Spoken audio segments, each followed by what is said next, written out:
As with all close-fitting ridge pieces, it is essential that the two sides of the roof sheeting be aligned correctly before fixing of the close-fitting ridge is attempted.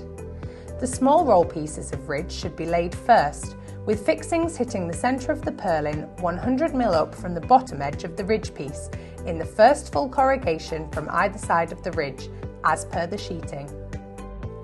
The ridge pieces are the same width as the sheets, and therefore the side laps of the ridge align with the side laps of the sheets when sheeting from left to right, as seen here. Mitering of the ridges or top run of sheets is not required for two-piece ridges. The large rolls can then be installed onto the opposite slope, laid over the top of the small rolls and fixed in the same way. Various finial options are available to close off the ridge at the end of the building. See our finials video for installation guidelines.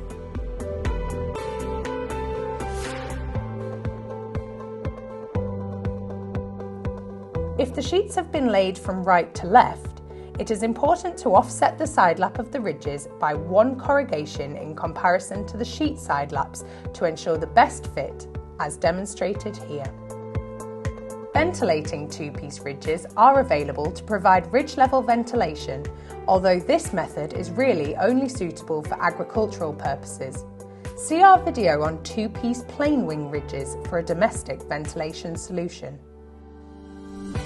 The ventilating pieces can be used in conjunction with the two-piece close-fitting ridges depending on ventilation requirements and are fitted in the same way.